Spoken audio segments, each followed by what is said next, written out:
Looking at then is we're looking at just a different way of expressing equations of lines. So we've seen y-intercept, we're reasonably familiar with it. General form is something we definitely need to know. And then whenever you're asked to find the equation of a line, it doesn't matter which procedure you use, it's sort of up to you to choose, but both are important for us to know. Okay, so same thing, we're given two coordinates that it passes through. And so the first step is always to identify the slope. Sometimes you'll be given the slope, sometimes you need to find it. Here we've got two coordinates, which means we need to find the slope.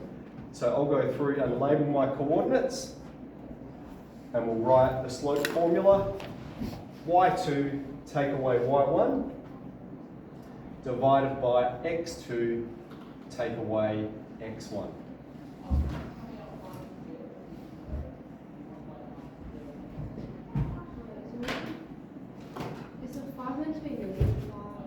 Probably. I missed that just before too, didn't I? Yes, -6 and -5. Thank you. So we have -5 take 1 and -6 take 2. So please, if you ever see me do anything like that, make sure you call me out. And the other thing is if I start going too quick, put your hand up and tell me to go slower too, because I get excited sometimes about that. Get excited. Okay, so we found, let's process this. We have -5 take away 1, that'll be -6 at the top. Then we have -6 take away 2, that will be -8 at the bottom. So we have -6 on -8. Now the two negatives will cancel, but the other thing I want to do is express this in simplest form. So if we're going to simplify a fraction, what can we divide both numbers by? We can divide both of them by 2. So this simplifies to +3 on 4. The negatives cancel, 6 divided by 8 simplifies to 3 on 4. So the slope between these two coordinates is 3 on 4. Now, we're going to use this rule, all right? If we have a positive slope, general form is here. If we have negative slope, general form is here. Our slope is positive, 3 on 4. So that means it resembles this one, okay? A is the top number, B is the bottom number. So then the form that general form will take will be 3x, AX, 3x, take away BY, take away 4y. Okay, so the top number is the coefficient of x, the bottom number is the coefficient of y. 3x take away 4y, and we have equals C. Alright, so general form, it's a little bit more complex. I've got the 3 steps there, right? 1, identify the slope, we did that. Step 2, express as AX plus BY equals C. We've got AX plus BY is C. Step 3, input a coordinate. It doesn't matter what coordinate we put in. Again, I'll just make the argument, let's put the positive ones in. So we're going to put 2 where the X is, and 1 where the Y is.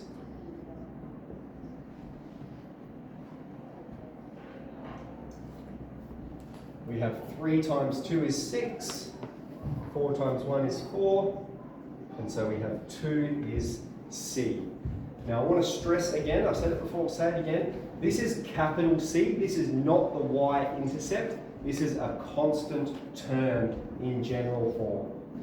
Okay, so we found the C value, now let's answer the question. The equation of this line in general form is 3x take 4y equals 2.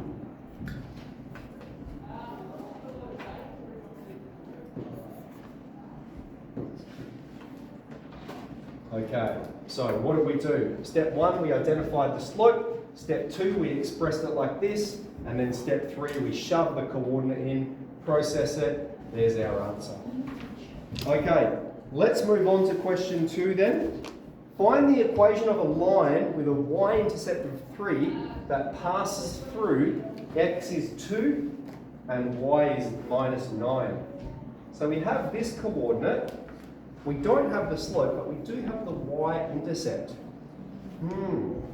One of these coordinates is implicit. It's not stated explicitly like this, but it's implicit, and we can recognize what it is. Does anyone know what's the other coordinate we're given? 0 and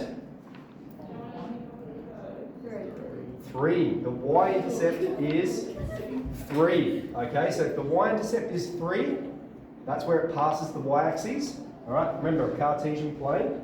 This is where it passes the y-axis at 3. The x value there has to be 0. So we have 2 coordinates.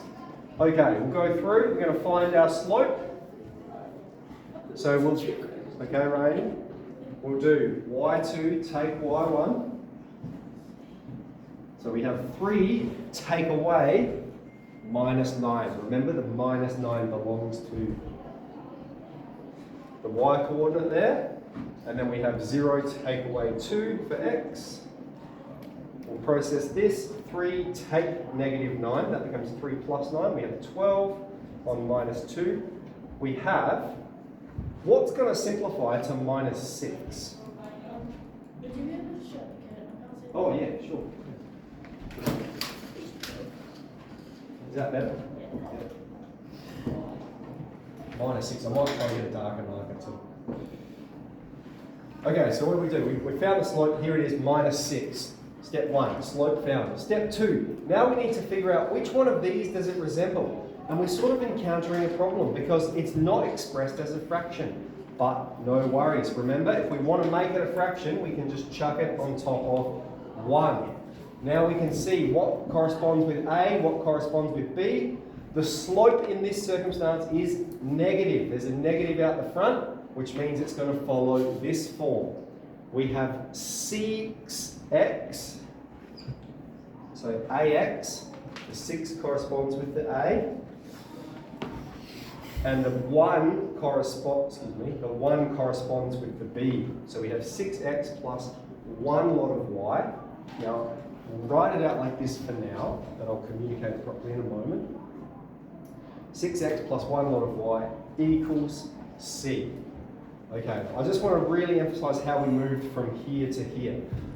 We've got negative slope, so we look up here, this is the negative 1.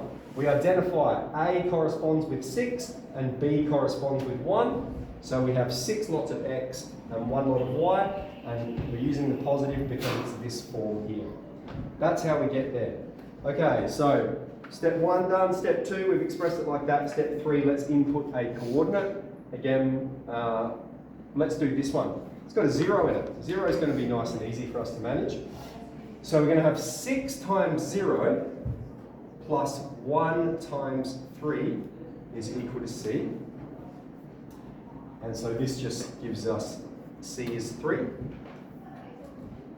And so therefore this equation in general form, 6x plus y equals 3.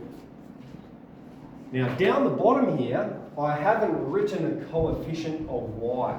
So this is a teachable moment. Up here I did just to emphasize, that's where the 1 goes. The 1 is the coefficient of y. Generally speaking, if the coefficient is 1, we don't write it. Y by itself, when there's only 1 lot of y, that's what it means. So we have 6x plus y equals 3. Now I just want to focus on this one because this is quite an easy one for conversion. If we have 6x plus y equals 3, that's the equation of the line in general form. This could really easily be converted to y-intercept form by, remember we have an equation, it's balanced. We can do anything as long as we do it to both sides. I'm going to subtract 6x from both sides. And what I would have is y equals minus 6x plus 3. Okay, so this is one that's really easy to move from general form to y-intercept form. And we can see we've got the slope there, the y-intercept there. Just so happens, by coincidence, that this C does correspond with the y-intercept in this circumstance, but it doesn't generally. Okay, so that's the questions in general form. So if we can flick back to 11G, and we're going to have a go now at question 2 and question 4. The other thing is I've been collecting these sheets, so I'm going to come around and start to talk to you guys about some of these. I'll have a bit of a chat to you. So you should be done it by now. Can I just...